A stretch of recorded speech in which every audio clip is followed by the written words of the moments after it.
এই মাদ্রাসাকে পুনর্জীবিত করার জন্য পাগড়ি আছে, পাঞ্জাবি আছে, লম্বা নামাজ পড়ে না, এই মাদ্রাসার অবস্থা হয়েছে, এই মাদ্রাসার অবস্থা হয়েছে।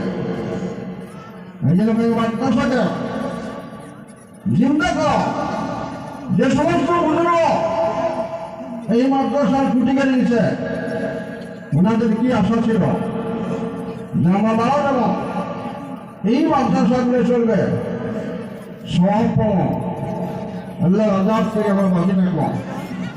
আমরা পাবলিক 1 টাকা 2 টাকা 100 200 করে ধান কেনে ফলো করে নাজাতের জন্য, ফলো করে যাতে আল্লাহ জাহান্ন করা যায়। কিন্তু আজকে দেখা যায় চালা হয় মাদ্রাসা পড়া নাই,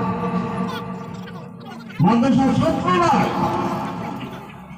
মানে আপনাদের কাছে অনুরোধ করলাম, আমরা সিনিয়র মানুষ হিসেবে, সিনিয়র আলেম হিসেবে, মুরব্বী হিসেবে এই জায়গা পার্শ্ববর্তী মাদ্রাসার মেহরবানি আছে, পার্শ্ববর্তী মেহরবানি ফরকানি আছে, মাদ্রাসা পূর্ণরূপ দেওয়ার জন্য ছাত্র দেন এবং ওস্তাদগুলার কেয়ার করে লক্ষ্য দেন যে ওস্তাদ খালি কালেকশন করবে না, পড়া পারবে, এটা লক্ষ্য দেওয়ার ব্যাপার।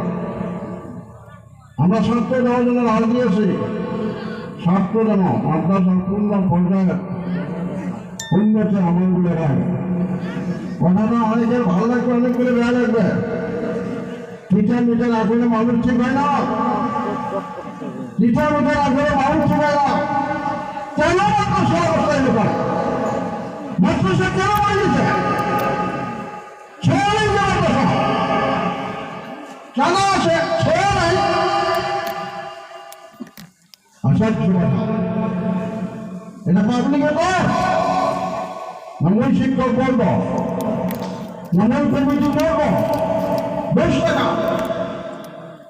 কেন আলাদা না? প্রত্যেকটা মানুষের হয়েছে মাদ্রাসা, কে চালে যাবে? মেয়ে মানুষের চালাবে, পর্দার আওয়াজ সেই চালাবে। এই জন্য অনুরোধ, এই মাদ্রাসা যাতে পূর্ণ রূপ পায়, মাদ্রাসা যাতে ছাত্র ভর্তি হয়, লেখাপড়া সুন্দর হয়, কমিটি লেভেলে, ওস্তাদ লেভেলে